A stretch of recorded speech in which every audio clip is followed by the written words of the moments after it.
¿Qué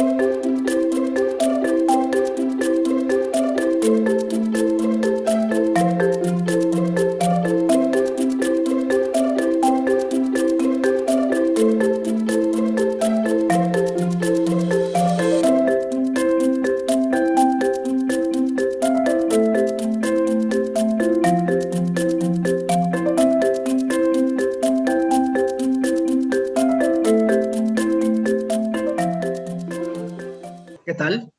Muy buenas tardes a todos y todas. A nombre de la comunidad climática mexicana, les damos la más cordial bienvenida a este seminario virtual denominado Mecanismos que garantizan la acción climática subnacional de largo plazo en México. Antes de comenzar, quisiera comentarles que este es el primero de una serie de seminarios orientados a la acción climática subnacional organizados por la comunidad climática mexicana.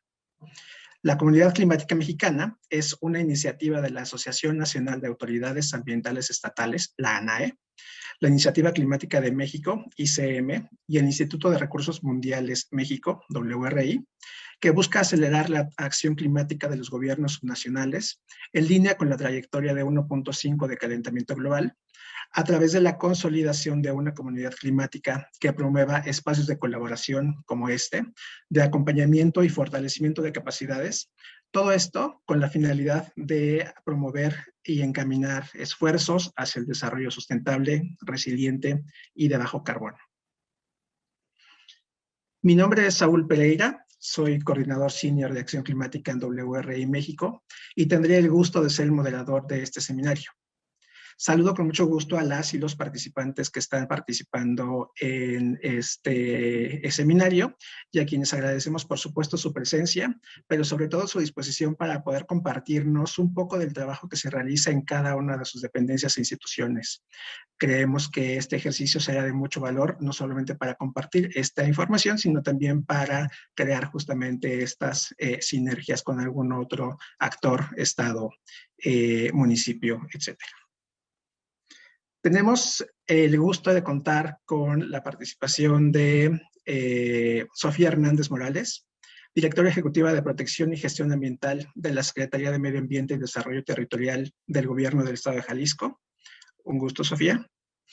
El gusto también de saludar a Óscar Vázquez, director de Cambio Climático de la Secretaría del Medio Ambiente del Gobierno de la Ciudad de México. Bienvenido, Óscar.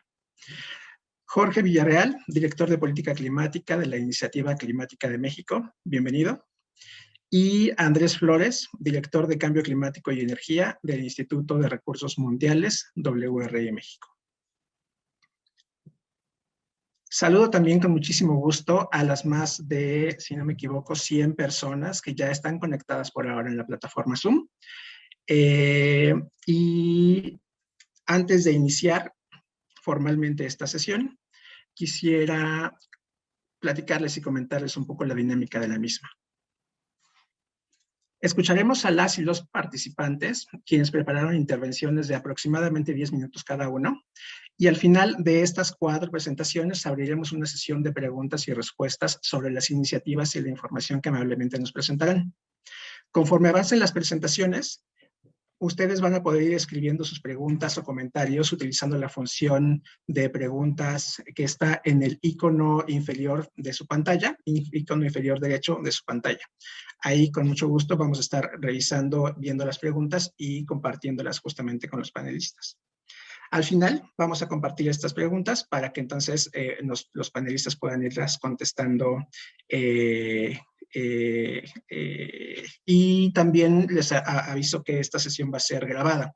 Esto únicamente con la finalidad de que esté disponible en el futuro, hacia los siguientes días, en el canal de YouTube que tenemos de la comunidad y que pueda ser compartido y difundido con cualquier otro interesado posterior a lo que vayamos haciendo el día de hoy. Sin más preámbulo, tengo el gusto de presentarles a nuestro primer panelista, Andrés Flores. Andrés es economista de la UNAM, tiene una maestría en Tecnología Ambiental del Colegio Imperial de Ciencia, Tecnología y Medicina de la Universidad de Londres y un doctorado en Energía y Medio Ambiente del Instituto Tecnológico de Massachusetts. Andrés ha trabajado en el Instituto Nacional de Ecología y Cambio Climático por más de 12 años, en donde ocupó cargos como director de Cambio Climático y director general de Política y Economía Ambiental. También ha sido delegado de México ante la Convención Marco de las Naciones Unidas sobre el Cambio Climático, el G20 y el Panel Intergubernamental de Cambio Climático. Andrés, bienvenido. Tienes 10 minutos. Muchas gracias, Saúl. Buenas tardes. Un gusto estar por acá platicando con ustedes. Voy a empezar un poco a hablar desde lo más general. Siento que el tema de la ponencia es cuál es la relevancia, la importancia de la acción climática a nivel subnacional. Primero, definir que por nivel subnacional nos referimos, en el caso de México, a lo que hacen los gobiernos estatales y lo que hacen los gobiernos municipales. Tal vez también podríamos llegar al nivel de las comunidades, aunque ahí se vuelve ya más complicado que haya algún tipo de acción, sobre todo por carencias de capacidad y acceso a recursos. Pero bueno, también en estricto sentido deberíamos pensar en el nivel más básico de la comunidad, de los pueblos, de cómo está constituido todo el territorio del país. Lo primero que habría que, creo que dejar claro es que hay una emergencia climática sobre la cual hay evidencia muy clara. Estamos viendo cada vez cómo se están rompiendo los récords de temperatura que se tenían históricamente, al menos desde que hay registro, cada año, cada mes incluso, y también que tenemos eventos extremos, pues cada vez con impactos mayores y de más alta severidad. Acabamos de pasar hace unos días, por ejemplo, por una ola de calor en el noroeste de Estados Unidos, el suroeste de Canadá, pues que es un evento que ocurre una vez cada 1000 años, de acuerdo a lo que tenemos nosotros registrado. Ahora seguramente son eventos que ocurrirán con mucha mayor frecuencia, para los cuales no estamos definitivamente preparados, y se está viendo pues con los impactos que se tienen, cientos de personas pues, que han fallecido a causa de un evento así en un periodo de tiempo muy corto. Y pues estos van a ser cada vez eventos que veamos con más frecuencia y mayor intensidad, lamentablemente.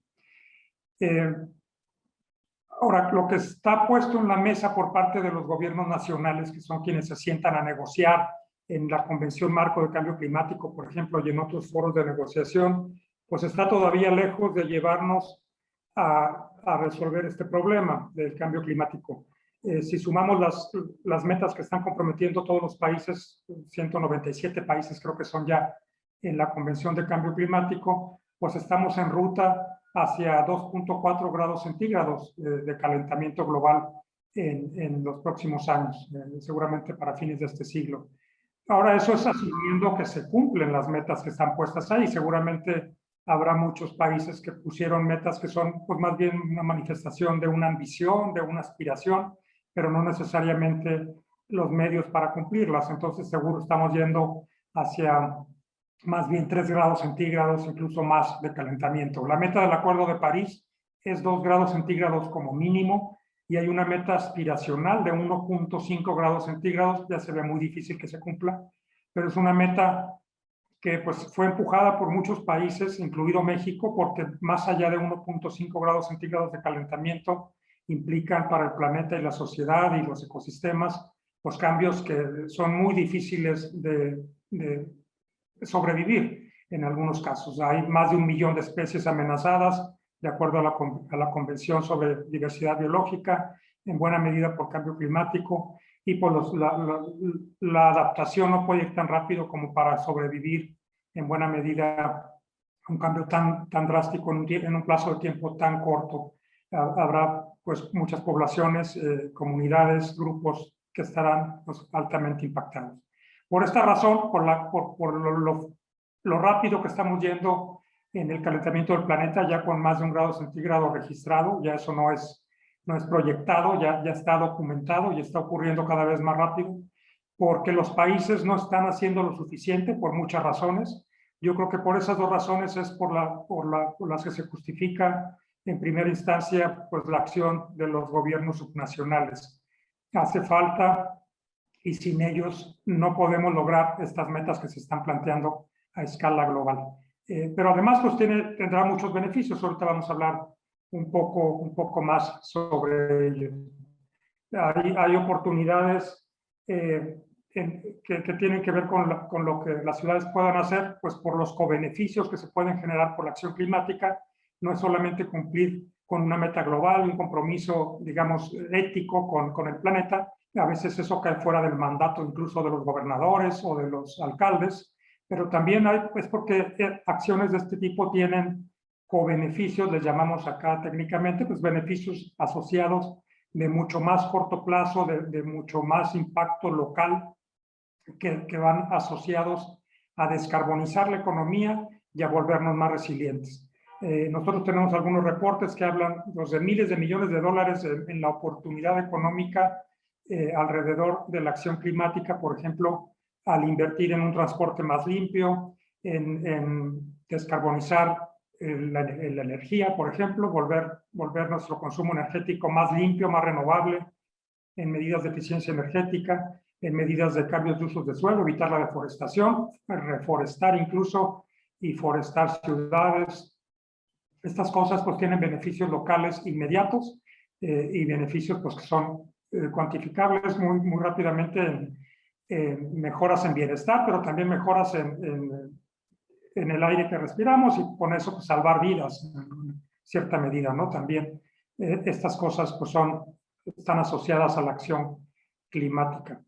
Ahora, el Acuerdo de París reconoce de entrada la importancia de las acciones subnacionales y alienta explícitamente a los actores en esos niveles a aumentar sus acciones climáticas.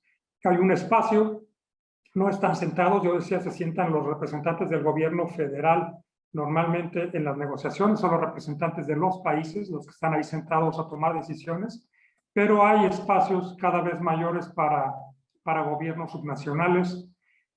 Muchos gobernadores, algunos alcaldes de México han estado participando en las COPs, en las convenciones, en las conferencias de las partes de cambio climático que ocurren cada año, y ahí pues hay un movimiento muy fuerte de estos actores para ver qué más se puede hacer, ver cómo se avanza, y pues en buena medida hay progreso. Seguramente ahora nos platicarán Sofía y Oscar sobre lo que están haciendo en concreto Jalisco y la Ciudad de México, pero hay muchos avances ahí que reportar y mucho interés cada vez mayor por adquirir pues, y beneficiarse de los cobeneficios que se pueden tener, incluso por bajar recursos. También eso es legítimo. En la agenda climática hay mucho dinero que se está moviendo de un lado a otro, dinero privado, dinero público, porque es parte de los compromisos, la movilización de fondos, sobre todo para los países en desarrollo, compromisos 100,000 millones de dólares cada año. Entonces, las ciudades, los estados también podrían beneficiarse de buena parte de esos recursos, siendo que son en buena medida quienes implementan acciones, y lo que queremos es no más planes, no más estrategias, no más visiones, lo que queremos pues es más acciones, ¿no? Y ahí creo que los estados y las ciudades son quienes ponen el ejemplo realmente pues de moverse más rápido a la acción, porque está en su naturaleza, son mucho más prácticos en la mayoría de los casos. Lo que hagan los gobiernos pues, tendrá un impacto directo en las trayectorias de emisiones. Pues nosotros tenemos reportes que hablan de que en la acción estatal podría estar cerca del 38-39% del potencial de mitigación a nivel global para el 2030, hasta el 80% o más hacia el 2050. Son cosas que caen en la esfera local o la esfera estatal. Entonces, pues hay un potencial muy alto para los estados y los municipios, las ciudades, para contribuir a esta reducción de emisiones a escala global, que es a la que tenemos que llegar. Solo para recordarlo, el IPCC, el Panel Intergubernamental de Cambio Climático, que es el cuerpo científico detrás de todas las decisiones que se toman a escala internacional en materia climática, está indicando que para lograr estas metas que yo planteaba al principio, de 2 grados centígrados como máximo de calentamiento, tendríamos que estar aspirando a reducir las emisiones globales de gases de efecto invernadero en cerca de 45% al 2030, en un periodo de tiempo muy corto, llegar pues, prácticamente a la mitad de las que teníamos en el año 2020, y a la neutralidad de las emisiones en el 2050. Ya hay muchos países, algunas ciudades también, algunos estados que están asumiendo compromisos de neutralidad en sus emisiones. En México tenemos la zona metropolitana de Guadalajara, por ejemplo, que busca ser una zona carbono neutral y resiliente e inclusiva para el 2050. Y tenemos pues, a California, en Estados Unidos, que ya tiene metas de neutralidad y, por ejemplo, metas específicas para reducir el consumo de petróleo en automóviles, penetración, en otras palabras, de autos eléctricos y camiones en 50% para el 2030, o la provincia de Alberta, que ya compromete reducir sus emisiones de metano, de petróleo y gas en 45% para el 2025, ¿no? En un plazo de tiempo relativamente corto. Y en esta alianza que comentaba Saúl, lo que estamos buscando es que haya cada vez más estados, más ciudades en México que pues se animen a lograr ya compromisos de neutralidad en sus emisiones de gases de efecto invernadero, pues idealmente tan pronto como el 2050, y con esa manifestación política de liderazgo, pues empezar a implementar más acciones para llegar a esto, que es lo que nos dice la ciencia que tendríamos que hacer, y aprovechar pues lo que hay alrededor de esto, ¿no? Los beneficios económicos, los beneficios sociales, la creación de empleos que se podrían generar al transitar hacia esta nueva manera de generar energía, de producir bienes y servicios, de consumir, pues que no es opcional, realmente es hacia lo que está yendo el mundo, y entre más rápido México se sume, pues creo que lograremos una mayor parte de estos beneficios. En conclusión, pues las ciudades y los gobiernos estatales tienen un potencial real muy alto para reducir emisiones. Son los ejecutores primeros y donde se incuban muchas de las acciones que van a mover a la acción climática más ambiciosa. Además, pueden ser socios muy valiosos para alcanzar otros objetivos nacionales que tienen que ver con el desarrollo, con la inclusión, con temas de género incluso. Y también son los más cercanos a la sociedad, más que el gobierno federal, por definición, donde puede haber también una acción de otros actores pues mucho más clara, más decidida, más visible también. Sabemos que hay muchos actores, desde los individuos, las familias que quieren hacer cosas, los estudiantes, y a veces no encuentran la manera. Creo que la guía de los estados, de los gobiernos de los estados y de los municipios puede ser muy importante. Y también pues para ayudar a la transparencia y la rendición de cuentas, creo que también los estados, sobre todo cuando hay un balance en una democracia entre actores de diferentes partidos, de diferentes visiones, pues también son fundamentales, ¿no? Para ver que realmente se cumpla con lo que se está comprometiendo. Con esto cierro. Muchas gracias. Gracias por su atención. Muchas gracias, estimado Andrés, por este recuento de las oportunidades de la acción climática por parte de los gobiernos estatales y municipales.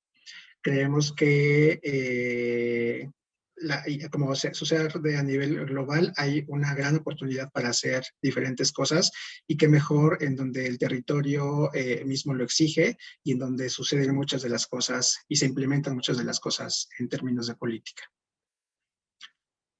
Pasamos ahora el micrófono a Jorge Villarreal. Jorge es politólogo de la Universidad Autónoma Metropolitana y especialista en política y gestión energética y medioambiental por parte de la Facultad Latinoamericana de Ciencias Sociales con la sede en México. Es miembro fundador de la Iniciativa Climática de México. Ha participado en el diseño y promoción de instrumentos clave para la acción climática en México, por ejemplo, la Ley de Transición Energética y las reformas a la Ley General de Cambio Climático en el 2018. Jorge, al igual que Andrés, tienes 10 minutos para tu presentación y te iré indicando con tarjetita. Bienvenido, Jorge. Muchas gracias, Saúl, y para mí, y por supuesto, para Iniciativa Climática de México, es un placer estar en este panel con mi estimada Sofía, Oscar, Andrés, y por supuesto tú, Saúl, como parte de la comunidad climática mexicana. La siguiente, por favor, colegas. Andrés nos decía de manera bastante clara en dónde están ahorita los principales retos y la importancia de la acción a nivel subnacional.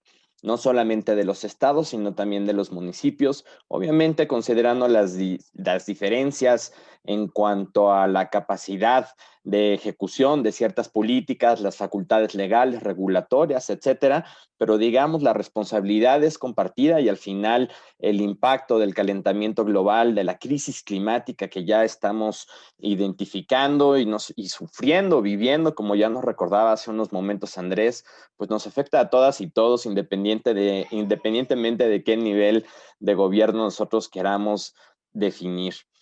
En ese sentido, solamente quisiera enfocar esta intervención en algunos de los diversos instrumentos que nosotros tenemos para la acción subnacional.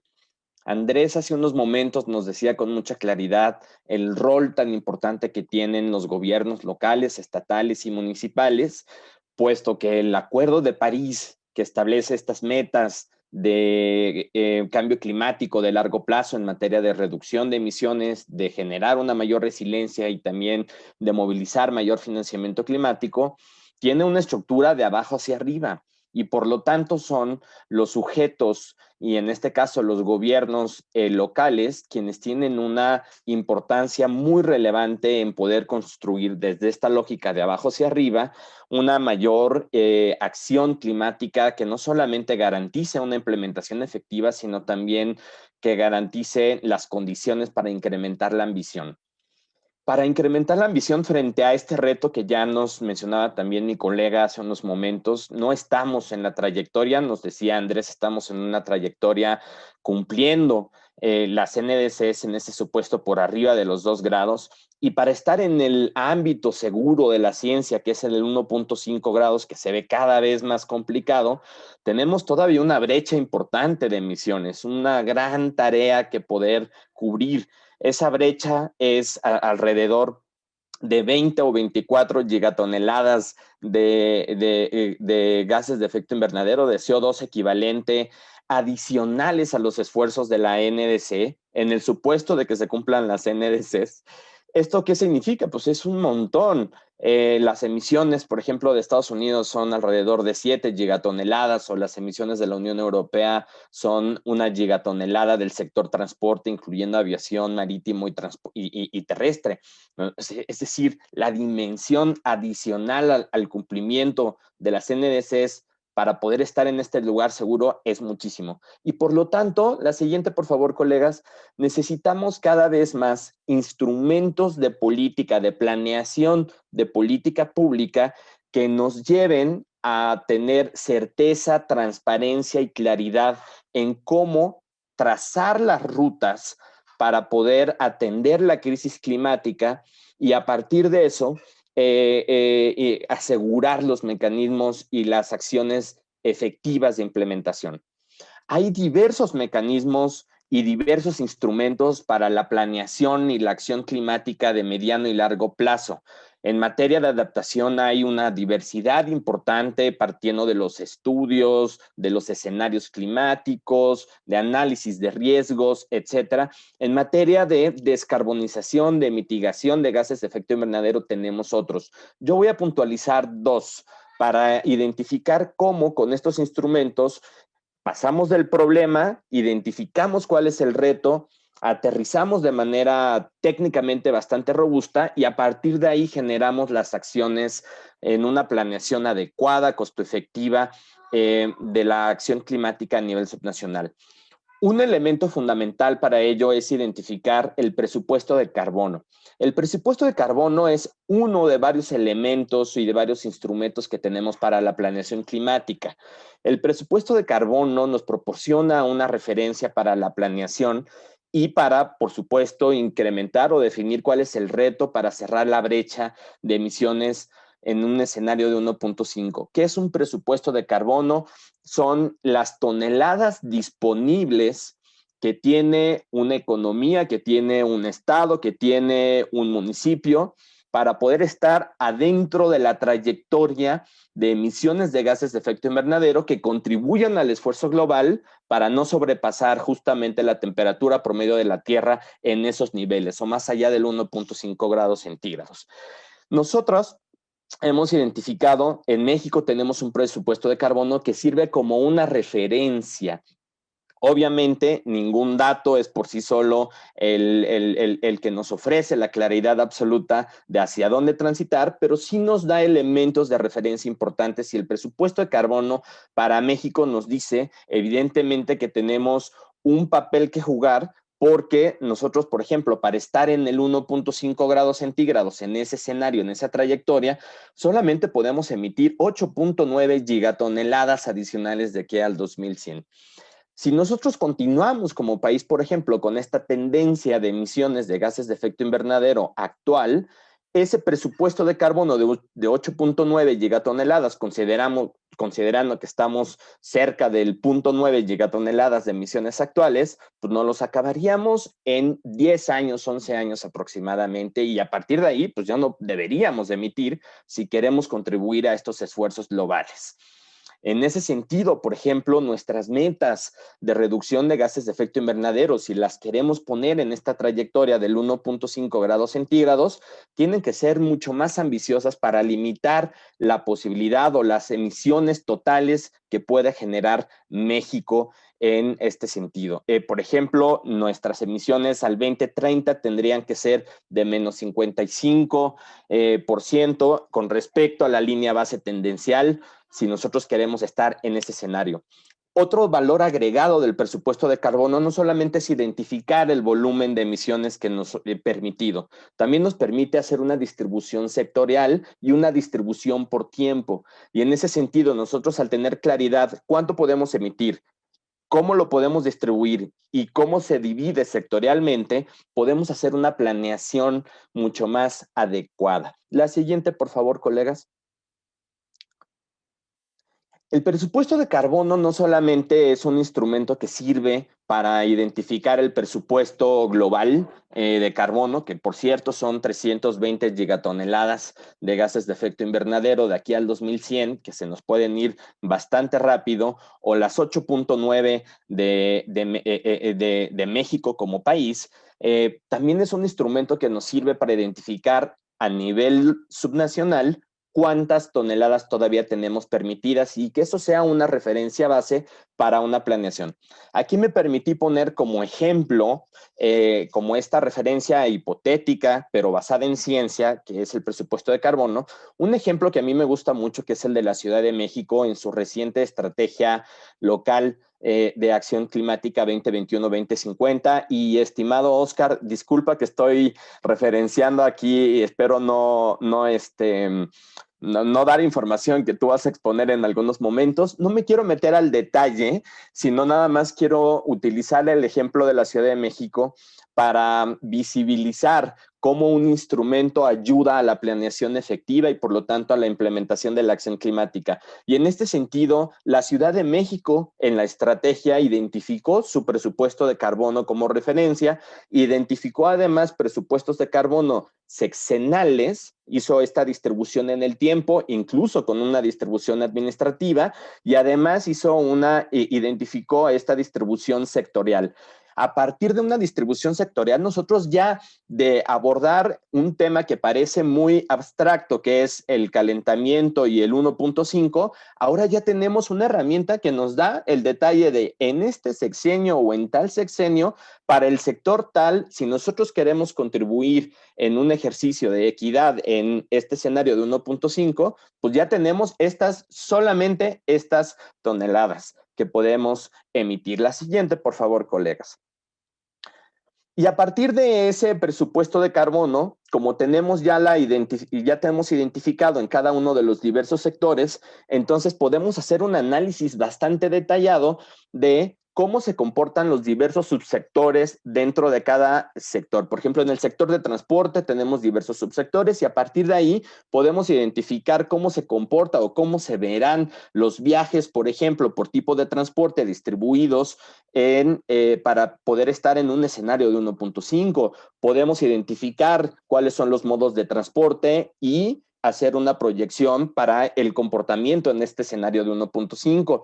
Podemos identificar las medidas muy concretas, su potencial de mitigación, y a partir de ahí identificar cuál es el potencial que se tiene de cada una de estas medidas, e irlo acomodando en el tiempo por volumen en el presupuesto disponible para ir orientando este ejercicio. Una vez que tenemos esa línea, si requerimos esfuerzos adicionales para poder cumplir esta medida de mitigación, el presupuesto de carbono te dice con muchísima claridad cómo entonces, cuánto necesitas para como brecha de emisiones y por lo tanto cómo necesita crecer tu medida de mitigación y qué financiamiento, condiciones fiscales, marco regulatorio, arreglos institucionales necesitas para esa medida específica.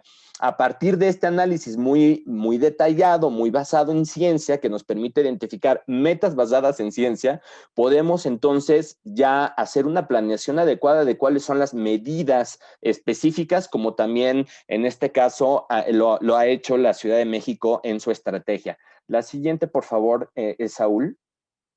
A partir de ahí, de esas medidas identificadas con todo el análisis técnico que también te permite hacer un análisis de costo-beneficio de las distintas medidas, pues tú ya tienes la base suficiente para que en tu programa de acción climática, que es el instrumento mucho más operativo de mediano plazo, tú puedas identificar no solo tu objetivo, sino metas muy específicas y metas muy concretas que puedes distribuir, por supuesto, en los distintos sectores, pero que ya tienen una racional técnica atrás que va de lo general, del problema general que nos explicó Andrés. Ahora ya tenemos instrumentos muy específicos, con metas muy específicas, ya detalladas que nos permiten a partir de ahí generar los planes, como es el Plan de Acción Climática de la Ciudad de México, de Jalisco y de diversos estados, ya de manera mucho más detallada. La siguiente, por favor, Saúl.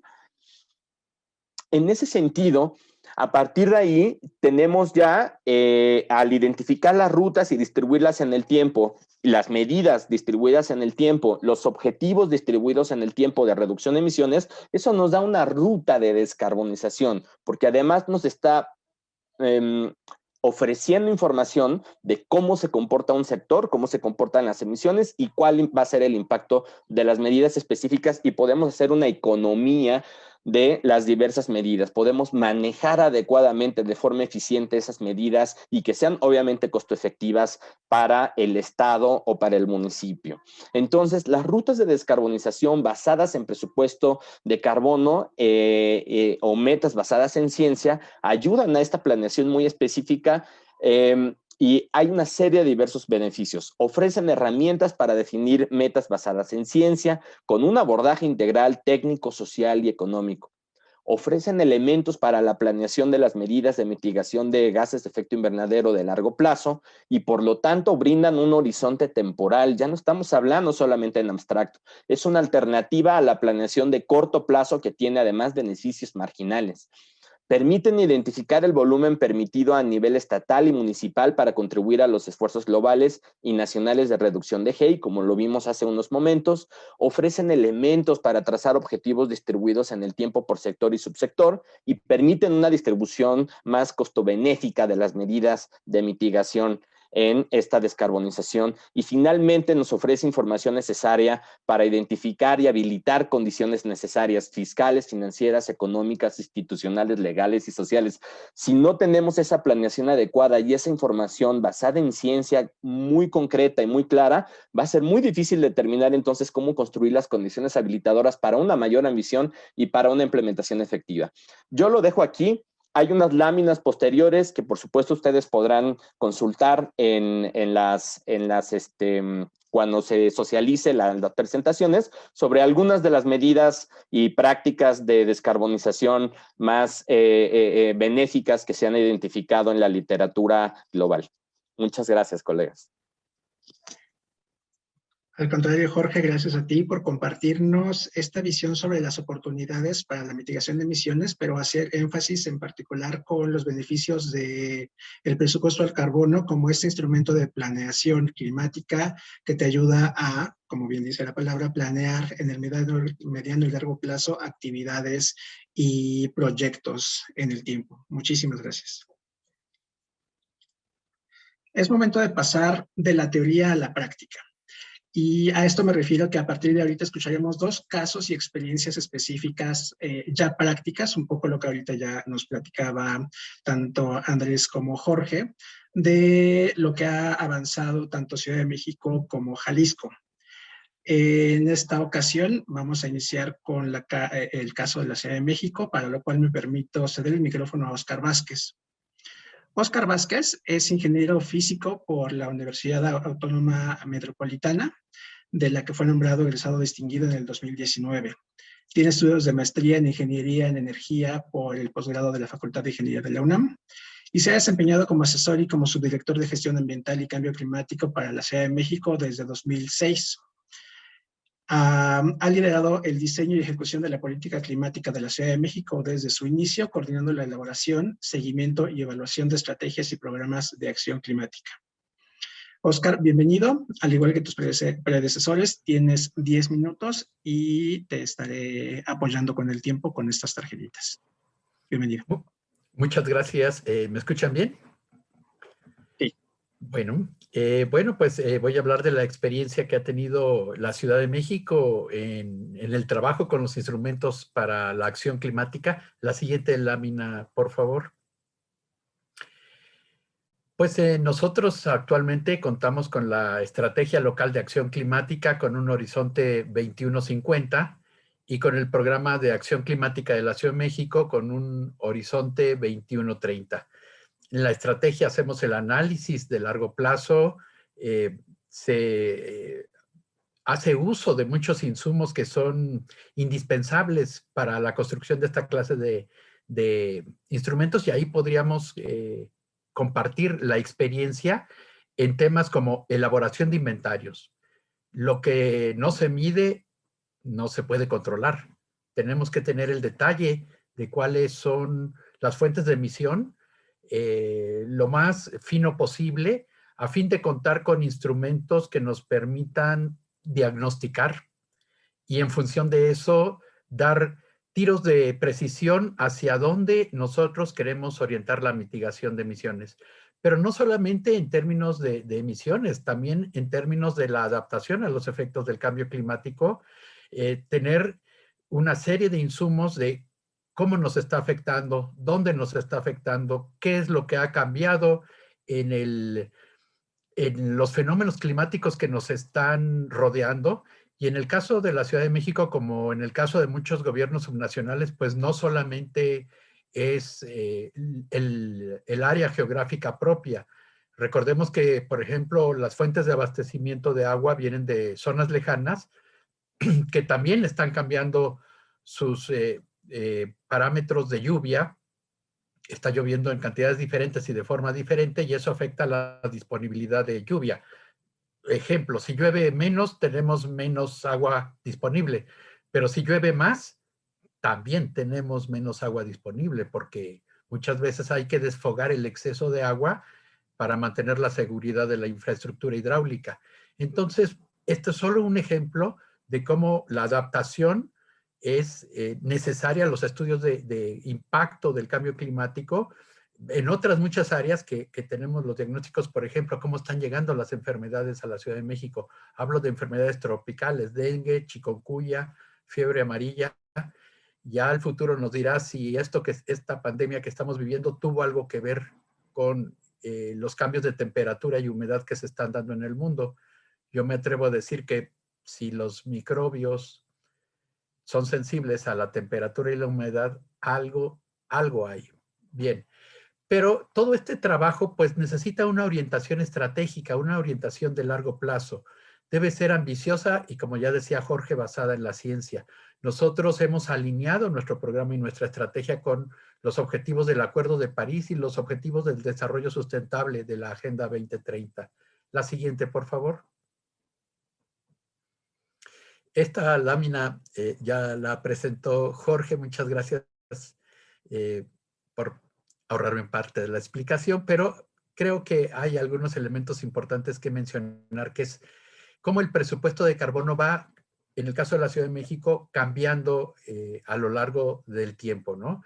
Tenemos para el 2024 129 millones de toneladas de CO2 equivalentes disponibles, si queremos cumplir con los objetivos, al 2030 90, al 2036 58, al 2042 31 y al 2048 también llegar a 12 y finalmente aterrizar con cierta colchón de tiempo alrededor del año 2050 a 0 emisiones netas. En total suma 321 millones de toneladas. Y esto nos habla de la emergencia climática en la que estamos. La Ciudad de México en un alcance 1, que es las emisiones que se emiten en el territorio, emite alrededor de 22 millones de toneladas, pero en un alcance 2 llega a las 27 millones de toneladas, es decir, la provisión de electricidad y de algunas fuentes de emisión de transporte que no necesariamente ocurren dentro del territorio, pero sí por actividades que se realizan en el territorio. Y ahí vemos cómo en las columnas, cómo debe ir descendiendo en cada uno de los sectores para cumplir con las metas establecidas. La siguiente, por favor. Y bueno, tenemos en esta gráfica la línea base que va hacia arriba. Es increíble cómo las crisis económicas afectan tan poco a las emisiones de gases de efecto invernadero. Ahorita nosotros ya tenemos diagnosticado al gobierno de la Ciudad de México y sabemos que en el año 2020, donde muchas actividades se dejaron de dar, tan solo las emisiones se redujeron en un 3%. Hablo solo de las emisiones del gobierno, no hablo del transporte de la sociedad, no hablo de los vehículos particulares. Pero uno esperaría que esta baja en actividad que tuvimos el año pasado impactara mucho más y la verdad es que no lo está haciendo. Ya veremos lo que yo mencionaba hace rato, los inventarios tanto de nuestra ciudad y de otras ciudades como los nacionales, a ver cómo impactó esta situación que vivimos en las emisiones. Me atrevo a anticipar que va a ser mínimo el efecto, y que el proceso de recuperación va a ser muy veloz y rápidamente vamos a llegar a los niveles que traíamos históricamente. Bueno, entonces el presupuesto de carbono nos establece metas y nos lleva a reducir, a tener que reducir, si queremos cumplir, con el 10% de las emisiones al año 2024, 24% de reducción al 2030, 36% al 2040, 43% al 2050 y después lograr el salto a las 0 emisiones netas, pero esto es bajo un escenario no condicionado, es decir, con los recursos que tiene la ciudad, poder alcanzar estos niveles de reducción. Pero también tenemos un escenario condicionado que depende de muchísimos factores. Y ahorita los voy a mencionar. Pero que eso nos llevaría, como pueden ver en la lámina, a que en el 2024 incluso logremos una reducción del 32%, al 2030 de 56%, al 2040 del 83% y llegar al 2050 con 0 emisiones netas, que sería un escenario ambicioso, pero que depende de muchas circunstancias. La siguiente, por favor. Y bueno, nuestro programa y nuestra estrategia tiene 8 ejes de acción, dentro de los que están movilidad integrada y sustentable, ciudad solar, basura cero, manejo sustentable del agua y rescate de ríos y cuerpos de agua, todo lo que es la revegetación de campo y ciudad, la capacidad adaptativa y de resiliencia de nuestra ciudad, la calidad del aire, por supuesto, que va conjunto con esto, y la cultura climática. Tenemos 21 líneas de acción y 41 medidas concretas para la acción climática y muy importante, los ejes transversales. Al ser cambio climático un tema totalmente transversal, pasa por muchas áreas que no podemos dejar de lado, como la equidad de género, que tiene 6 medidas transversales concretas, la inclusión y los derechos humanos con una medida transversal y los empleos verdes para una transición justa que tiene 4 medidas transversales. La siguiente, por favor. Y bueno, aquí ya hablaba Jorge, en el caso del transporte, que es relevante en el caso de la Ciudad de México, porque el 74% de las emisiones de compuestos y gases de efecto invernadero vienen del sector transporte, tanto del transporte de carga como del transporte de personas. Y aquí, en concreto, pues estamos viendo cómo debería estar evolucionando el transporte de personas durante las próximas décadas. Desde a la izquierda ustedes ven las columnas verticales, desde un escenario de movilidad basado en combustibles fósiles hacia la derecha en una movilidad basada en transporte no motorizado y transporte eléctrico, que también es todo un proceso. Muchas de las tecnologías no son costo eficientes aún. Habrá que montarse en ese proceso para llegar a el transporte eléctrico, pero además el transporte eléctrico no basado en fuentes convencionales, fósiles, porque si el auto eléctrico lo conectamos a la toma de corriente de la pared, finalmente viene siendo un vehículo a petróleo o carbón. En la gráfica de la derecha, ustedes pueden ver cómo se van a ir reduciendo las emisiones conforme estas medidas se vayan aplicando durante las próximas décadas hasta llegar a un escenario de 0 emisiones. La siguiente, por favor.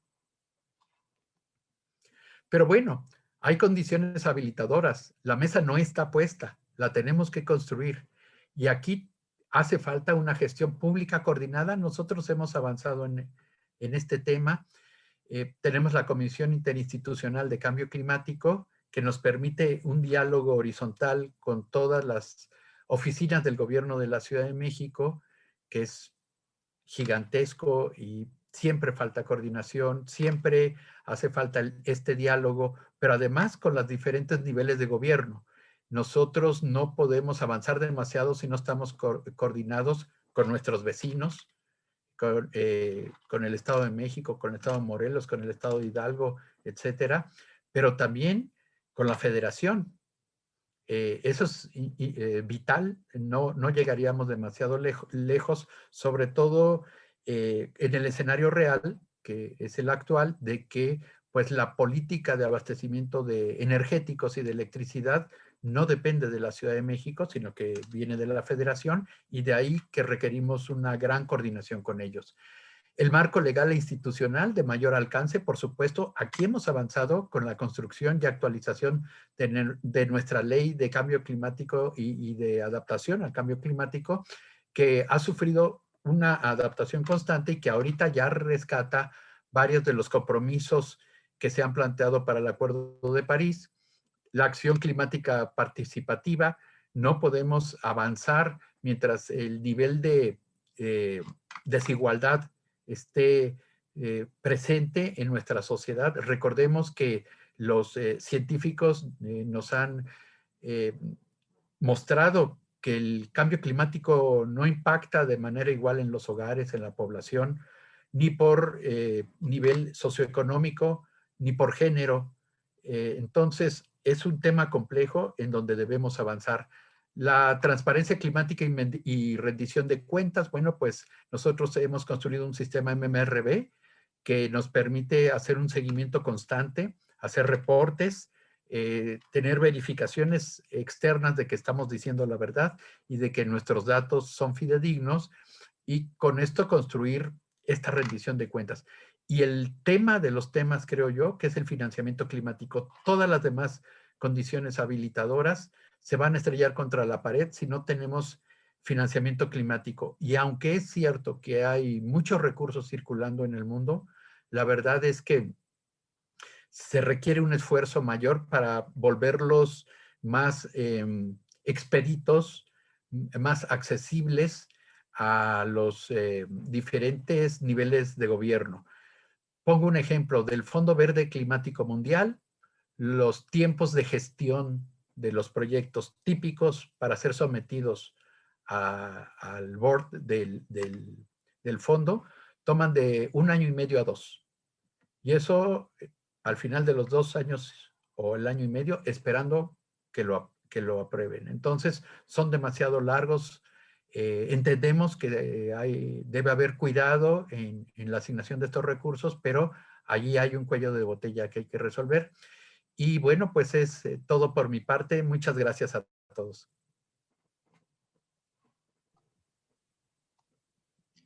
Te agradezco, Oscar, por esta interesante presentación sobre los avances de la Ciudad de México en materia de cambio climático y en particular sobre esta oportunidad que nos brindan instrumentos como el presupuesto de carbono para plantear acciones en el medio y largo plazo. Claramente estas experiencias que nos compartes podrán servir de guía o orientación para algún otro estado que esté interesado en este tipo de instrumentos, dadas las bondades que nos has platicado y que seguramente podríamos ahondar aún más. Una cosa que quisiera destacar de esta amable presentación es cómo se pudo plantear a través de este presupuesto las medidas condicionadas y las no condicionadas, ¿no? Un poco qué es responsabilidad del gobierno y qué puede ser corresponsabilidad con algún otro actor, que me parece fundamental. Los ejes transversales incluidos también creo que son un punto básico y muy necesario para el momento de estar planeando acciones climáticas del mediano y largo plazo nuevamente, ya sea a través de visibilizar acciones diferenciadas de género, este tema de empleos verdes también me parece fundamental. Las condiciones habilitadoras, que también creo que es un punto crucial para poder avanzar y planear con esta precisión como lo ha estado haciendo Ciudad de México. Y finalmente el sistema MRV, que también nos compartes, ¿no? Entonces, creo que, por supuesto, toda la presentación ha sido bastante interesante, pero me llevo estos tres grandes, digamos, elementos o componentes para seguramente una posterior discusión. Muchas gracias.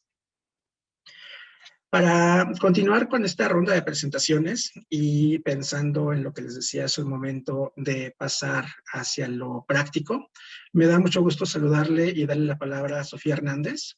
Sofía es ingeniera ambiental por el Instituto Tecnológico de Estudios Superiores de Occidente y tiene una maestría en gestión pública por el Tecnológico de Monterrey. Sofía ha sido directora general de Transversalidad y Gobernanza Territorial en la CEMADET, profesora de Cátedra de Cambio Climático y Uso de la Energía en el Tecnológico de Monterrey, Campus Guadalajara, así como gerente ambiental y desarrollo sustentable en la Comisión Estatal del Agua de Jalisco. Sofía, el piso, la pantalla es tuya por 10 minutos. Bienvenida. Muchísimas gracias, estimado Saúl, por este espacio. Un gusto coincidir con Andrés, con Jorge, con Oscar, siempre dejando la vara alta en estos eventos. Y aunque colaboramos casi con frecuencia semanal, cada que los escucho sigo aprendiendo y sigo teniendo también nuevas reflexiones. Así que pues un placer coincidir el día de hoy con ustedes. ¿Me confirma nada más, Saúl, si ya ven mi pantalla completa con la presentación? Sí, se ve, Sofía. Perfecto, muchísimas gracias. Pues un gusto también saludar a todas las personas que el día de hoy nos acompañan y que ven de utilidad compartir en este webinar algunas de las experiencias prácticas, como bien decía Saúl, pero también cómo a través de este andamiaje e instrumentos de planeación climática podemos favorecer que las cosas avancen, que se gestionen recursos y que se articule esta implementación. Desde el estado de Jalisco, pues les compartimos que por supuesto, al igual que muchos de los territorios de los que ustedes nos acompañan, pues tenemos un escenario complejo, ¿no? Viviendo esta crisis global, en este caso, pues también con muchas vulnerabilidades al tener un territorio, con una línea de costa amplia, con estos fenómenos hidrometeorológicos extremos que cada vez llegan con mayor frecuencia y con mayor potencia, y también con territorios que tienen estas características áridas y de complejidad en estrés hídrico, y que al mismo tiempo hay mucha presión por el uso de los recursos como el agua, por la alta producción que tiene en nuestro estado, ¿no? Como gigante agroalimentario en nuestro país y como parte de quienes abastecen en seguridad alimentaria al occidente de México y se exportan también muchos productos. En nuestro estado pues vivimos un escenario en donde ya no estamos esperando a que venga el cambio climático, ya hemos tenido pues muchos de los efectos, ¿no? Las temporales de incendios son cada año más complicados, el tema del abasto de la ciudad, en el caso de Guadalajara, siendo una metrópoli de ya 5 millones de habitantes, ¿no? Y dependiendo de nuestra fuente principal como el agua de Chapala, ¿no? Ya ha habido pues estos periodos, ¿no? De estrés en el abastecimiento. Hemos sido también testigos de uno de los fenómenos que rompió récord a nivel global en cuanto a su potencia y velocidad, que fue el huracán Patricia, y también las grandes granizadas ya han sido recurrentes en varios de los últimos años, y esto pues por supuesto tiene una tendencia a empeorar, ¿no? Entonces en este reconocimiento, como bien lo compartía mi compañero Oscar, necesitamos conocer cómo nosotros estamos contribuyendo negativamente al cambio climático para poder actuar de manera estratégica y expedita. tenemos nuestro inventario estatal de gases y compuestos de efecto invernadero actualizado, encontrando que este sector, al igual que Ciudad de México, el tema del transporte es clave para poder actuar. En nuestro caso estamos hablando del 43% de las emisiones que vienen de este sector, ya conjuntando la energía, ya es el porcentaje que ahí se muestra en pantalla. Tenemos también el tema de ganadería dentro del sector AFOLU como una de las grandes áreas de acción, al tener Jalisco una gran hato ganadero y una producción en este sentido muy importante. Y la agenda de residuos también, ahí hay muchas áreas de oportunidad para invertir y para gestionar tanto con las aguas residuales como con los residuos sólidos urbanos. Así que, pues bueno, tenemos muy claro que solos no podemos, que hay que actuar de manera conjunta, que hay que reconocer este contexto internacional y cultivar, ¿no?, estas alianzas como quienes hoy organizan en esta comunidad climática mexicana estos esfuerzos. Y tenemos que ser también muy conscientes de las vulnerabilidades que tenemos y cómo podemos reducirlas. No nada más trabajar en la mitigación de las emisiones, sino también en cómo estamos preparados a lo que ya está viniendo y en lo que más adelante podrá venir. Y desde los gobiernos nacionales también sabemos que tenemos una mayor capacidad de respuesta, ¿no? Como territorios conocemos a más detalle las localidades, las capacidades, las oportunidades a nivel regional y podemos tener una mayor incidencia en los cambios de producción y consumo a nivel local. Así que hay mucho por hacer y como estados pues debemos salir al frente y en este caso pues Jalisco ha buscado irse posicionando en esta acción climática desde muchos ámbitos. Aquí les voy a compartir algunos ejemplos, pero reconociendo que no es una tarea de un estado, es un tema global y que como nación y como compañeros vecinos podemos aportar mucho.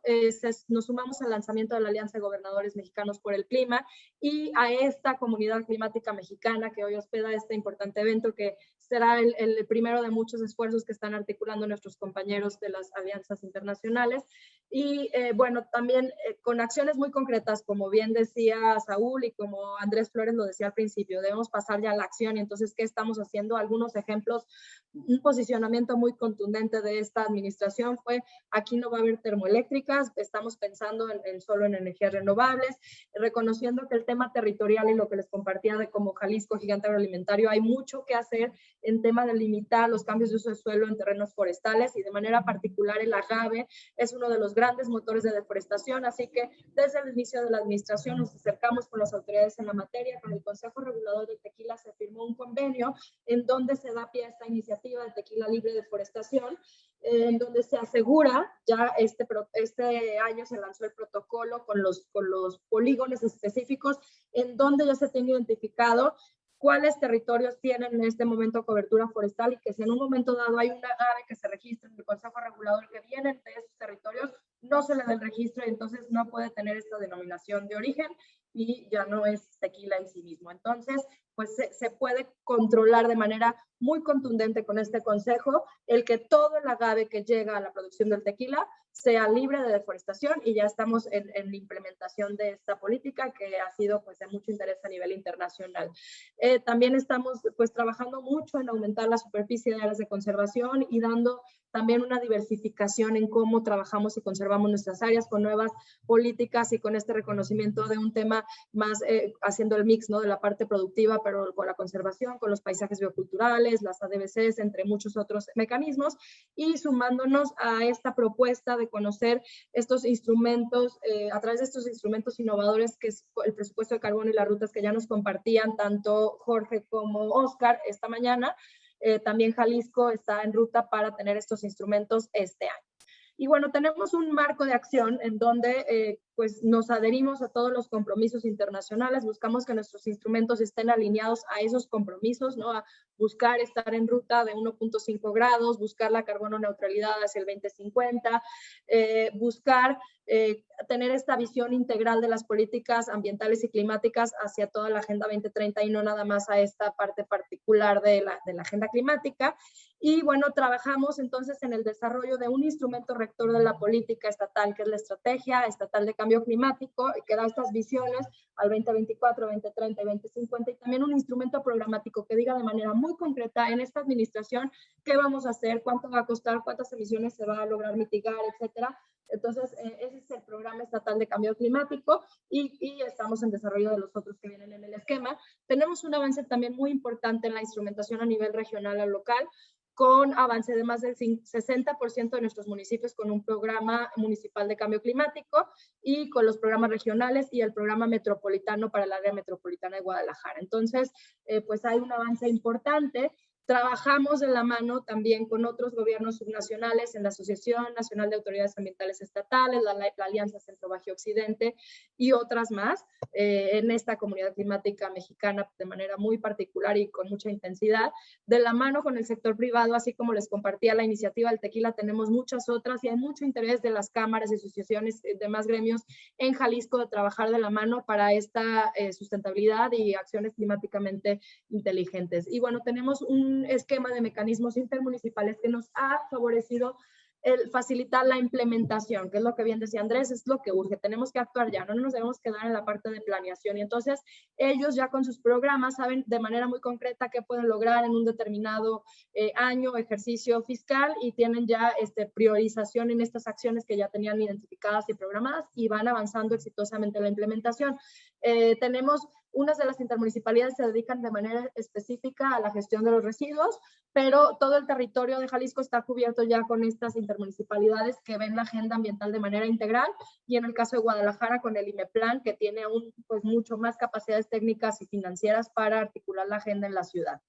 Entonces les voy a platicar de manera más puntual de nuestro programa estatal, que les decía es el que dice tal cual qué acciones, qué medidas, qué metas, quiénes son los indicadores, los responsables para todo lo que se debe lograr al 2024, y que este es de observancia estatal, es decir, es obligatorio para todas las instituciones que pertenecemos al gobierno estatal, y que además tiene una visión integral y son políticas transversales. No es como yo, Secretaría de Medio Ambiente, tengo esta responsabilidad y transporte otra, y no, o sea, son muchas de las políticas se hacen de manera conjunta entre varias instituciones. Hay mecanismos de evaluación, de seguimiento, ¿no? Porque consideramos que la transparencia climática también es muy relevante, ya lo hablaban mis compañeros, todo está ligado al presupuesto, así que tenemos etiquetado un presupuesto transversal de cambio climático de todo lo que se abona en este sentido en Jalisco.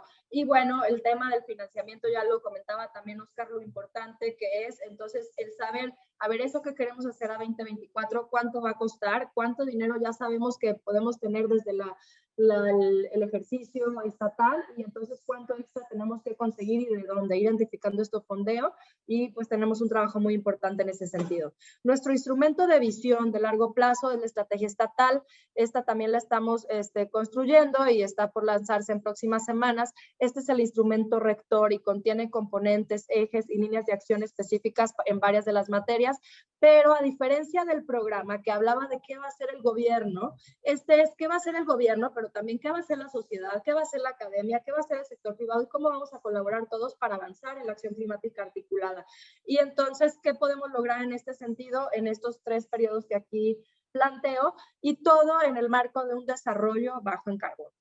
En ese sentido, pues bueno, estos son los componentes que tenemos como propuesta. Ya sabemos que la adaptación y mitigación nunca faltan en estos instrumentos, son el eje central de las políticas climáticas, pero la transversalidad para nosotros es muy importante. Ya hablábamos de la transparencia climática, de la gobernanza, de la participación. Muchos de estos elementos ya los compartió también mi compañero Oscar, y decidimos también separar el componente de la reducción de emisiones por degradación y deforestación, dada la relevancia que en nuestro estado tiene este componente. Entonces hay pues muchas acciones en materia de las cadenas libres de deforestación y de valor sostenible.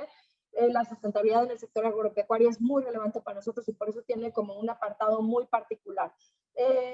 Tenemos que avanzar en este sexenio consolidando nuestros mecanismos de gobernanza y los puentes de financiamiento. Hacia el 2030 tener ya reducciones de emisiones muy contundentes y estar adaptados ya a un escenario de aumento de 2 grados centígrados que se avecina, pero ese mismo nivel de adaptación hacia el 2050 pues tenemos que estar más adaptados porque no sabemos qué va a pasar en todos estos escenarios que nos compartían ya pues Jorge en las gráficas y también Andrés en lo que nos comentaba.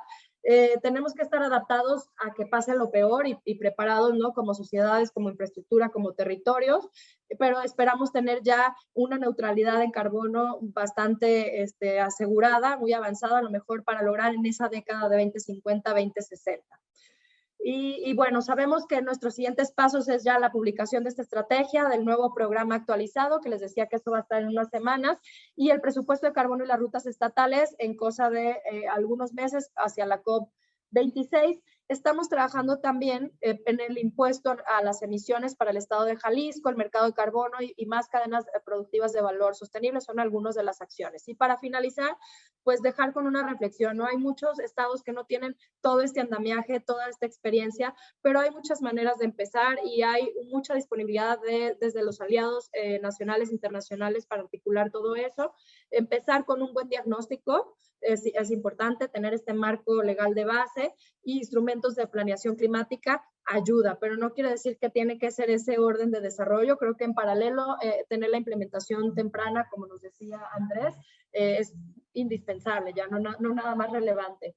Para Jalisco ha sido como lo que ha hecho la diferencia, ideas clave que yo les comparto es estos mecanismos de gobernanza territorial para nosotros han sido la diferencia y podemos compartir a más detalle en otras ocasiones, y la forma de articular la política ambiental y climática de manera transversal, trabajar de la mano con todas las instituciones, hacerle ver al sector económico financiero que cómo tienen que ofertar, ¿no? Programas de economía verde, ahora en la reactivación económica, cómo trabajamos de la mano con el sector de desarrollo rural para tener este reconocimiento de no incidir en usos de suelo, cambios de suelo, etcétera.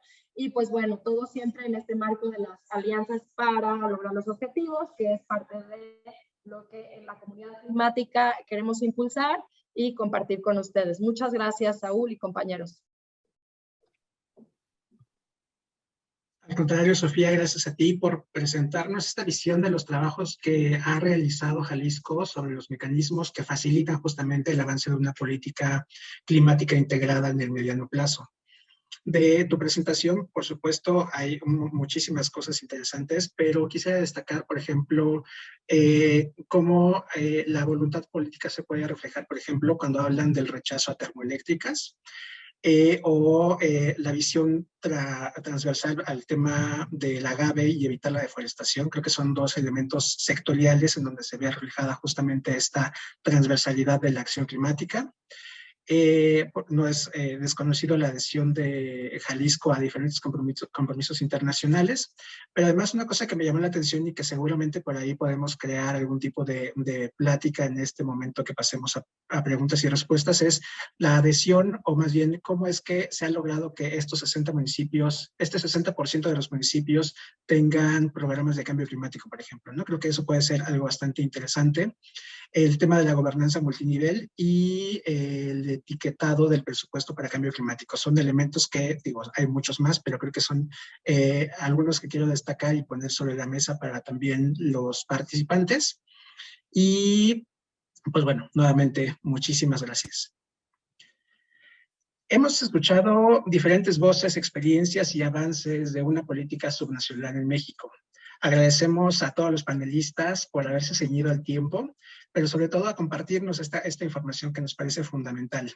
Hemos ya tenido por aquí algunos comentarios en donde destacan justamente el compartir esta información y agradecen poder tener este acercamiento justamente con ustedes. Y justo es momento de abrir espacio a las preguntas y comentarios que hemos recibido. Tengo aquí algunas identificadas, sin embargo, quienes aún no lo hayan hecho pueden utilizar la función que está aquí abajito para justo hacer la pregunta. La vamos contestando conforme vayan poniéndola. La primera pregunta es de Javier Lagrange, no sé la pronunciación, es ¿cuál es el objetivo en México ahora mismo? No superar los 2 grados o no superar el 1.5 grados, aunque también menciona que ya estamos hacia un más 1.2 grados centígrados. No sé si alguien se sintiera cómodo tratando de responder esta pregunta. Estaba más enfocada al principio de las intervenciones, entonces seguramente, no sé, Andrés, Jorge, si quisieran mencionar algo. Si quieres, empiezo con esta. El objetivo al haber firmado la Convención Marco de Cambio Climático y el Acuerdo de París es 2 grados centígrados, es el que está como objetivo en ambos acuerdos internacionales. Aunque, como mencionábamos, en el Acuerdo de París se señala 1.5 grados como objetivo aspiracional. Y eso se refleja incluso en las modificaciones que se hicieron a la Ley General de Cambio Climático hace un par de años antes del cambio de administración. La ley cambió en algunas cosas, se reflejó el mercado de carbono, algunas otras cosas que estuvieron ocurriendo en los últimos años, y ahí se señala también ese objetivo. Ahora, México ha aumentado en su temperatura más de lo que lo ha hecho en promedio el resto del mundo, por condiciones geográficas, ¿no? De nuestro país. Somos más desérticos en buena parte del territorio, por donde nos encontramos ubicados. La elevación de la temperatura, eso lo reportó el INEC apenas hace unos 3 o 4 meses, con datos de meteorológico, y creo que estaba ya 1.4 grados centígrados, no recuerdo exactamente la cifra, pero creo que era 1.4, cuando el mundo se ha calentado más o menos 1.2 respecto a la era preindustrial. Y el otro punto que hace aquí Javier es muy importante. La diferencia entre 1.5 y 2 grados centígrados es enorme en términos de impactos. Y para estudiar esto, hay un reporte especial del IPCC sobre 1.5 grados centígrados, y en ese reporte justamente la pregunta es qué pasa con 1.5 y qué pasa con 2, y las afectaciones en la sociedad, en los ecosistemas, en el acceso a recursos, son mucho mayores, a veces exponencialmente mayores, con 2 grados centígrados de calentamiento que con 1.5, y ahí están los datos en ese reporte que les invito a ver. Eso, gracias. Gracias, Andrés. No sé, Jorge, ¿quisieras complementar? Sí. Perdón, Saúl, muy breve porque lo ha expuesto bastante bien Andrés.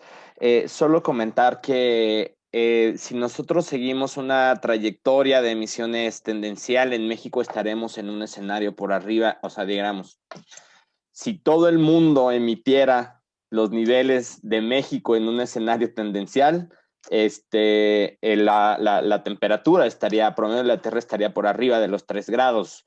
Si nosotros cumplimos nuestra reducción, nuestros compromisos de la contribución nacionalmente determinada, el 22%, nos bajamos un poco en esos niveles, pero todavía no estamos en una trayectoria de 1.5. Para ponerlo en términos, para ejemplificar, digamos, el nivel de ambición, en nuestro 22%, en nuestra contribución nacionalmente determinada, está en un rango de entre 2 y 3 grados centígrados, un poquito más cercano a los 3 que a los 2. Pero digamos, todavía falta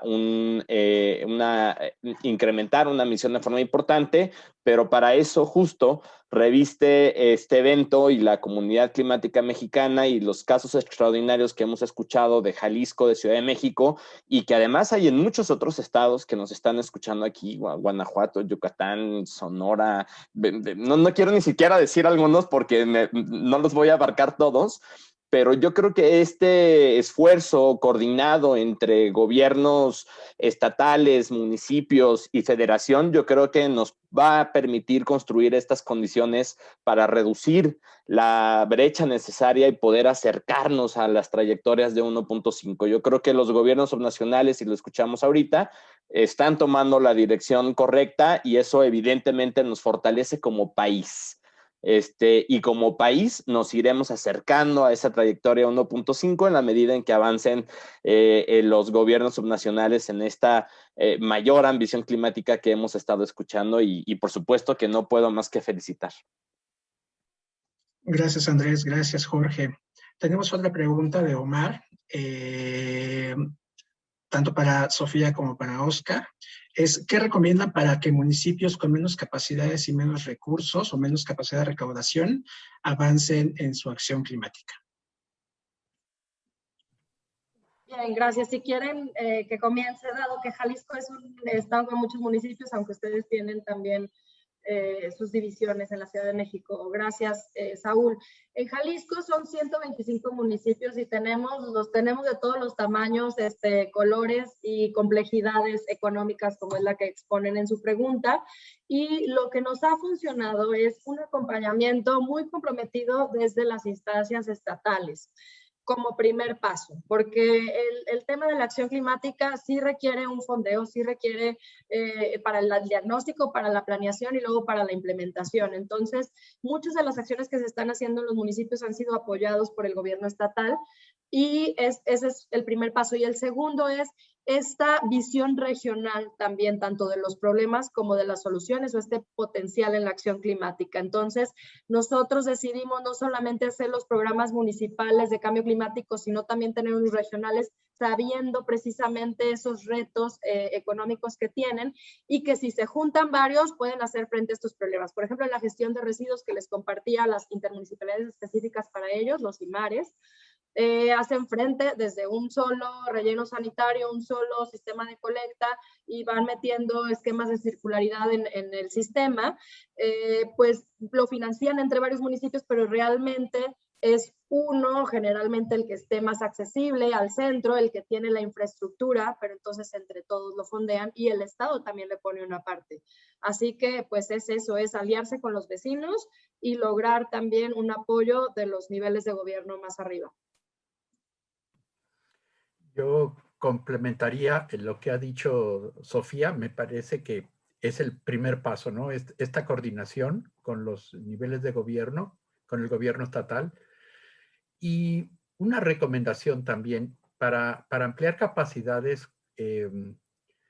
acercarse tanto a las agencias internacionales de cooperación como a las organizaciones no gubernamentales. Digo, aquí están dignamente representadas, ¿no?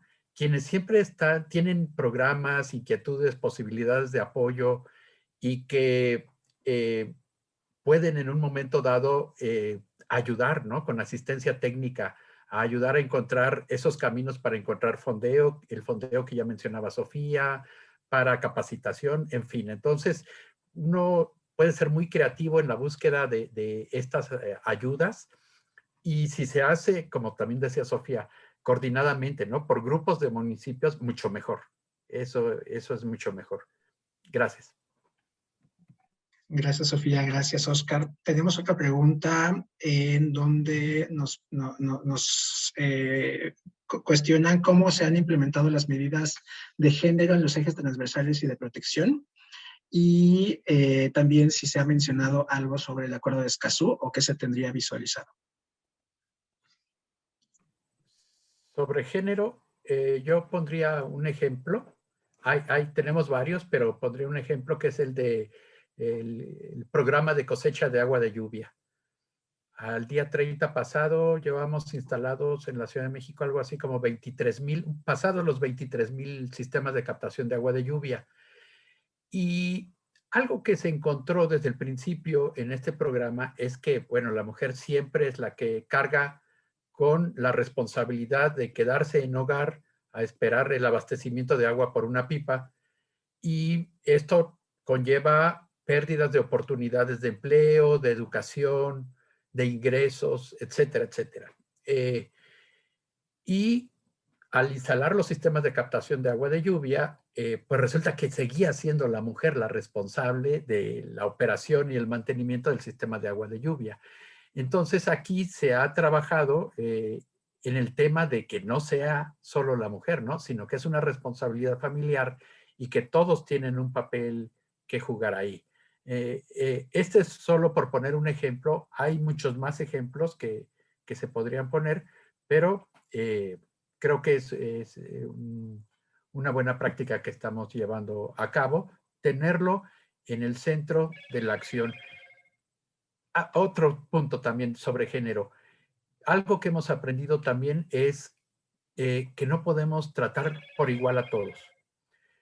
Nos pasaba, por ejemplo, con el abastecimiento de agua potable. Bueno, tratamos por igual a todos, no se hace distinción entre hombre y mujer, y por lo tanto tenemos una política de género. Pues no es así. No puedes tratar como iguales a los que no están en las mismas circunstancias, en igualdad de oportunidades. Tiene que haber un trato diferenciado, una acción afirmativa, ¿no?, a los que están en situación de desventaja. Y eso lo hemos estado aplicando en diversos programas. Bueno, gracias. Si me permites Gracias. comentar, Saúl. Por favor. Gracias, Oscar. Bien, creo que se trata de que en todas las acciones que hagamos y que políticas que se vayan diseñando y sobre todo en programas de apoyo, siempre se tenga esto como una premisa, el poder tener esta perspectiva de género. Les voy a contar un ejemplo y sumar también que por ahí leí la pregunta del tema de infancias y juventudes. En el caso de Jalisco, el tema de juventudes es también delicado, además del de género, porque hay mucha migración y entonces hay que tener oferta de oportunidades para que los jóvenes decidan quedarse en Jalisco. Entonces, muchas de las reglas de operación que publicamos en nuestros programas y convocatorias a proyectos, por ejemplo, para temas de conservación de ecosistemas, para temas de producción sostenible, buscamos que los criterios de selección tengan esta perspectiva, porque la usanza en muchos de estos apoyos era demostrar la propiedad de la tierra y ahí era como un criterio que casi rompía, ¿no?, con esta posibilidad para la mayoría de las mujeres y los jóvenes el tener acceso a ser, ¿no?, seleccionados en muchos de estos apoyos. Entonces, se ven maneras alternativas de cómo pueden cumplir con justificar que ellos tienen una incidencia en un determinado espacio de un territorio y que pueden tener acceso a esos recursos sin tener necesariamente la propiedad legal a su nombre. Y eso ha ayudado mucho y ha sido un poco difícil de establecer esta política, esta visión, pero se ha buscado dar todas las facilidades y ha habido buen eco con muchas de las instituciones que se trabajan. Súper, gracias nuevamente. Aquí hay algunas preguntas vinculadas con lo municipal. Voy a tomar una porque creo que le engloba algunas de las anteriores y es lo más difícil para algunos municipios más pequeños, además del financiamiento, es que la agenda climática no está dentro de lo prioritario porque a veces no son políticamente atractivos. Y entonces eso deriva en que se terminen tomando acciones en el corto plazo que son más visibles. La pregunta concreta es, ¿cómo se afronta este reto? ¿Cómo se convence a los tomadores de decisión de hacer como tal vez este cambio de chip hacia las actividades?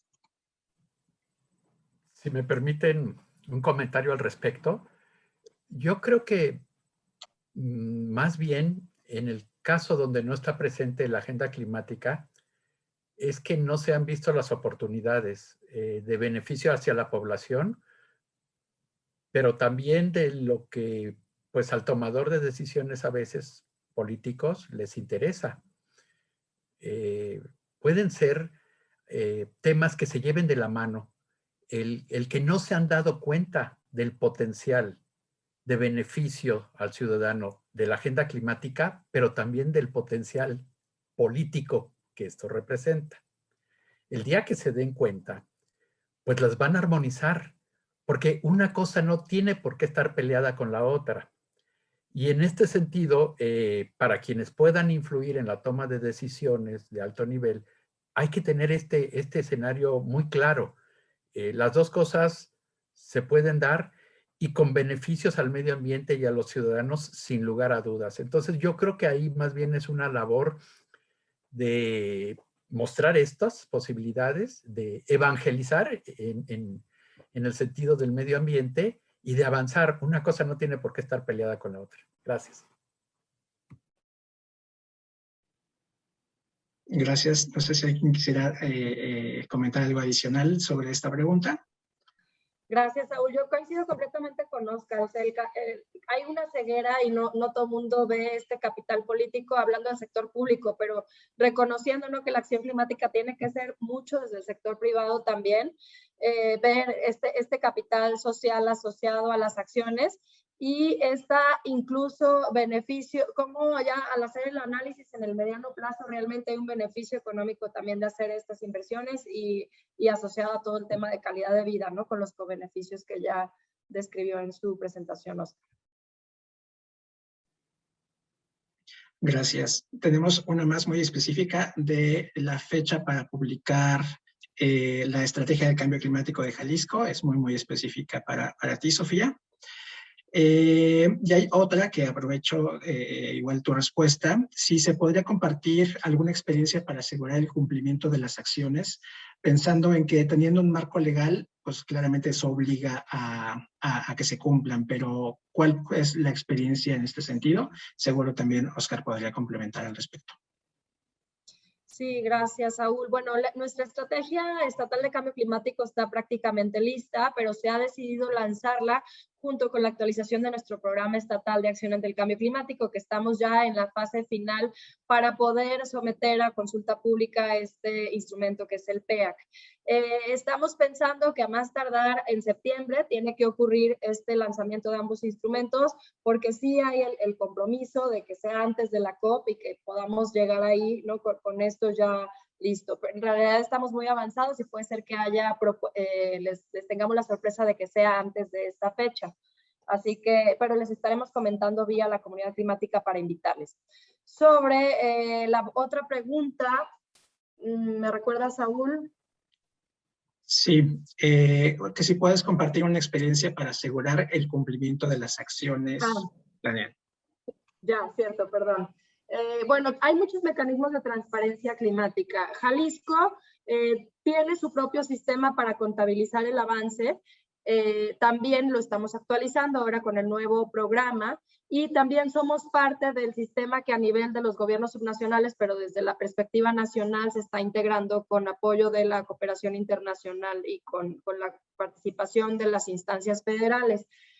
También participamos a nivel global en las instancias de transparencia como CDP, Carbon Disclosure Project, en donde nosotros reportamos cómo vamos en la acción climática, no nada más a nivel estatal, como es Jalisco, sino también las intermunicipalidades y algunos municipios de manera individual también ya están reportando sus avances. Entonces ahí se puede llevar un tracking muy concreto de qué se está haciendo eso, cuánto abona en materia de mitigación o de adaptación según los indicadores, y se pueden ver también comparativas ya en el entorno internacional. Así que son herramientas muy útiles que les recomendamos conocer y sumarse, porque ellos ofrecen también esta capacitación de cómo hacer el llenado y de cómo ir avanzando año con año en la calidad de sus reportes.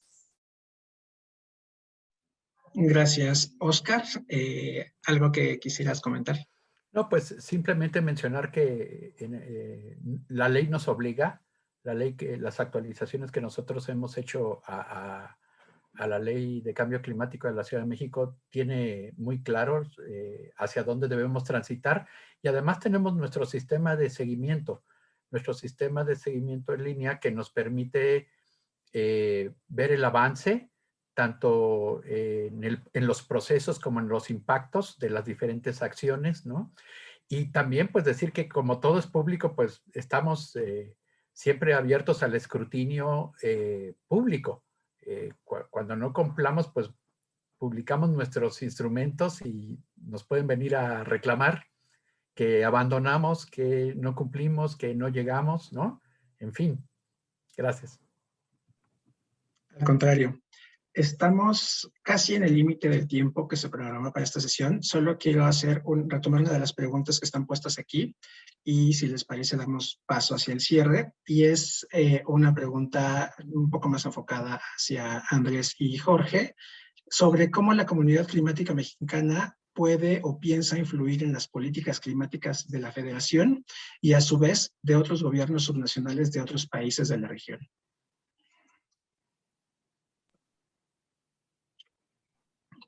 No sé si quieras empezar, Jorge, pero yo creo que la pregunta también es para Sofía y Oscar. Siento que tanto Jalisco como la Ciudad de México son dos de las autoridades estatales más activas en esto de la comunidad climática mexicana. Guanajuato ahora porque también lidera la Asociación Nacional de Autoridades Ambientales, pero igual que los otros estados. Creo que la teoría de cambio detrás de esta iniciativa está en que el hacer montón ayuda, digamos, nos da fuerza, y aquí están todos los estados prácticamente subidos en esta iniciativa. Creo que el haberla llevado a la ANAE le dio mucho valor porque todos los secretarios están muy comprometidos y las autoridades ambientales en los estados, a veces no hay secretarías, están muy comprometidos con la agenda climática y pues tienen mucha fuerza para que esté a un nivel de decisiones pues, lo suficientemente alto como para que realmente sucedan cosas. Lo primero es eso, la fuerza de las redes. Y no solamente entre los estados, sino también con organizaciones que les puedan dar apoyo. Y ahí están incluidas muchas organizaciones de sociedad civil, de cooperación bilateral, de cooperación multilateral, que la verdad están haciendo muchas cosas ya, pero vieron en esta plataforma una oportunidad también de coordinarnos un poco mejor ir juntos para que las cosas sucedan, ¿no? Sabemos que las barreras, hemos hecho algunos ejercicios para analizar las barreras. Aquí se mencionaba mucho en las preguntas el tema de la capacidad, de que a veces los gobiernos están por periodos muy cortos, no pueden hacer demasiado porque luego las cosas no continúan. Entonces lo que queremos es justamente que esas barreras se puedan de alguna forma remover, que esta instancia pues a lo mejor sea supraestatal de alguna manera y podamos continuar el trabajo independientemente de los cambios de gobierno, al menos a nivel estatal es más fácil tal vez que a nivel municipal por ahora, pero a lo mejor eso puede ser demostrativo para lo que se pueda hacer después con ciudades. Entonces la teoría, les decía, de cambio es generar redes, ¿no? Generar alianzas que estén a la mano los que los puedan ayudar a remover barreras de financiamiento, que son los que se identificaban como muy importantes, las de capacidad. Creemos mucho todavía en el desarrollo de capacidades, en el crear conciencia, por eso hacemos mesas como esta de hoy, en el que vayan estos temas permeando y con esto pues hacer fuerza para crear cambios. No sé si dejé algo fuera, Jorge. No, no, en realidad solamente un elemento adicional, querido Andrés, que es el que también la comunidad busca empatar la oferta y la demanda, es decir, las distintas demandas y necesidades que se tiene para la acción climática de los estados y con las diversas ofertas que hay de las organizaciones no gubernamentales, las agencias de cooperación, etcétera, las diversas ofertas de apoyo técnico, de apoyo financiero, etcétera, cómo poderlas ir empatando. Eso es uno de los objetivos centrales también de la comunidad. Y por supuesto, con esta alianza o estas alianzas fortalecidas, permitir el intercambio, facilitar el intercambio de diálogo de las diversas experiencias, como ahora que tuvimos la fortuna de escuchar a Jalisco y Ciudad de México. Así esperamos tener la oportunidad de escuchar el avance y los puntos muy enriquecedores que tienen todos los estados para compartirlos, para nutrir justamente esta comunidad y hacer una gestión colectiva de las capacidades y de la información colectiva como comunidad. Ese es al final el objetivo, pero lo dices tú muy bien, estimado Andrés. Muchas gracias. Por temas de tiempo, no vamos a poder contestar las preguntas que nos quedan todavía por acá. Las interesantes son bastante interesantes en términos de la presentación, pero también un poco como los retos a los que se enfrentan varios de los estados y municipios. Entonces, nos comprometemos a que haremos un registro justamente de las mismas y las contestaremos vía correo electrónico en los datos que ya nos hicieron favor de compartir al registrarse, a este evento. Pues bueno, hemos llegado al final de este primer seminario. Realmente agradecemos mucho la participación, las preguntas. La intención de este espacio y de estos espacios son para justo poder tener acceso a información, a escuchar a otros actores, a poder compartir este tipo de preguntas e inquietudes que a veces no es tan fácil tener y ahora en pandemia parece que ha sido un poco más complicado aún, ¿no? Reiteramos nuestro agradecimiento a las y los participantes por sus presentaciones, las cuales por supuesto que serán compartidas vía correo electrónico de seguimiento a todos los inscritos. Si se dieron cuenta, la sesión fue grabada porque también la intención es que esté colgada en la página de YouTube de la comunidad para que puedan ser vista o revisada posteriormente por los interesados. Y finalmente no queremos irnos sin extenderles un par de invitaciones. Como lo mencionaba al inicio, este es parte de una serie y el próximo seminario es el miércoles 14 de julio, en donde tendremos un webinar denominado Inventarios de Gases de Efecto Invernadero y Metas Basadas en Ciencia, Pasos y Experiencias para la Acción Climática Local. Este webinar estará a cargo de 2 organizaciones aliadas de esta comunidad, el Carbon Disclosure Project, que ya mencionaba ahorita Sofía, y el Fondo Mundial para la Naturaleza, WWF. Pueden escanear el código en su pantalla y en el chat les están poniendo también mis compañeras la liga para que se puedan inscribir. Y de todas formas, de no poderlo hacer en este momento, en el correo de seguimiento les haremos llegar esta información. Finalmente, les invitamos a suscribirse al boletín de la comunidad para que reciban información sobre noticias y eventos relevantes para la agenda climática local. Nuevamente pueden escanear el QR que aparece en la pantalla o en el chat encontrarán también la liga para el registro. No queremos dejar de invitarlos también a que conozcan y se inscriban en la Comunidad Climática Mexicana a través de la página web comunidadclimaticamexicana.mx, en donde podrán ver información tanto de convocatorias como de actividades que estemos haciendo justo en el marco de esta comunidad. Y nuevamente, muchas gracias a todos y a todas por su participación. Recuerden que el objetivo de esta comunidad es promover espacios de colaboración, acompañamiento y fortalecimiento de capacidades para los gobiernos subnacionales. Y esta comunidad no la hacemos únicamente los que estamos en este momento en esta pantalla, sino la hacemos todas y todos los involucrados. Entonces, muchísimas gracias a los panelistas, muchísimas gracias a los participantes y muy buenas tardes.